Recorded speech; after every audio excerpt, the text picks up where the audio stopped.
السلام علیکم ورحمۃ اللہ وبرکاتہ۔ ہم اکثر رو کر اللہ سے یہ فریاد کرتے ہیں کہ میں اکیلا ہوں میرے رب، تم میری کیوں نہیں سنتا، اور کتنا انتظار کروں، آخر تیری مدد کب آئے گی، تو اتنا دور کیوں ہے۔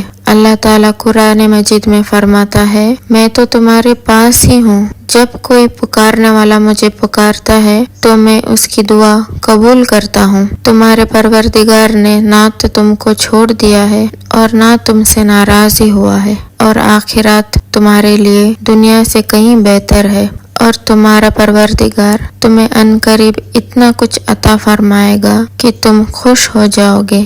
دیکھو، اللہ کی مدد عنقریب آیا جاتی ہے۔ پھر میرا اللہ کہتا ہے، جب میرے سوا کوئی نہیں، پھر تم مجھے چھوڑ کر کہاں بھاگے جا رہے ہو۔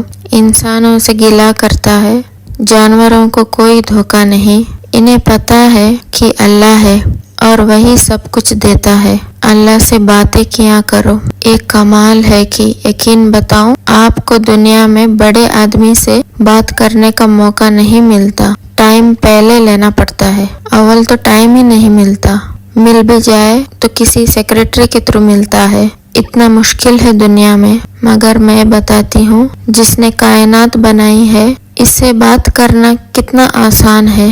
میرے اور رب کے بیچ کوئی سیکریٹری نہیں ہے، ہاتھ اٹھاؤ اور ڈائریکٹ بات کرنا شروع، جتنی دیر کرنی ہے کرو، اور وہ خود فرماتا ہے، مانگو میں تمہیں عطا کروں گا، وہ دینے کے لیے تیار ہے۔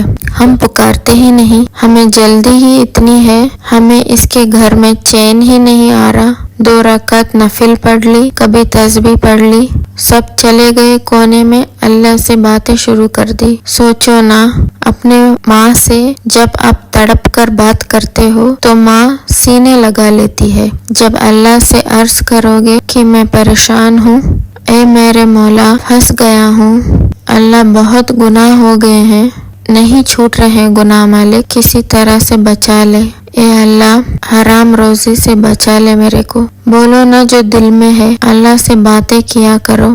کون روک رہا ہے تمہیں؟ جس زبان میں بات کرنی ہے کرو، وہ تو دلوں کے حال جانتا ہے، وہ تمہارے کیفیت کو دیکھ رہا ہے۔ اس کے گھر میں آئے ہو تو مانگو نا اس سے، اور اگر تمہارے مہمان تمہارے ڈرائنگ روم میں بیٹھ جائے اور رونا شروع کر دے کہ پریشان ہوں، تو کیا تم دھکے دے کے نکال دو گے؟ نہیں نا، تم بولو گے گھر کے اندر آ گیا ہے اب مہمان، کچھ تو کرنا پڑے گا۔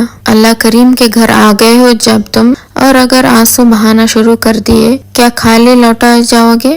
تمہیں اندازہ ہی نہیں اس کے گھر میں آ کر دل سے مانگنے پر وہ تمہیں کیا کیا عطا فرمائے گا۔ آنا جانا رکھو، تھام لو مسجد کو، اور نمازیں پڑھتے رہا کرو۔ ہم اذان سنتے ہیں 5 وقت، لیکن ایسے اگنور کر دیتے ہیں جیسے کوئی بات ہی نہیں، بلکہ اللہ تو ہمیں 5 ٹائم خود پکار کر بلا رہا ہوتا ہے کہ آؤ میری طرف، مانگو مجھ سے، لیکن ہم نماز پڑھتے ہی نہیں۔ تو اس لیے ہمیں چاہیے کہ ہم نماز پڑھیں، اپنی زندگی میں وقت نکالیں اللہ کے لیے، تاکہ اللہ ہماری زندگی سے برا وقت نکال دے۔ کیا آپ جانتے ہیں سکون کیا ہے؟ سکون تو تنہائی میں بیٹھ کر اپنے رب سے باتیں کرنے میں ہے، اس کی عبادت میں ہے، اس کے آگے بیٹھ کر رونے میں ہے۔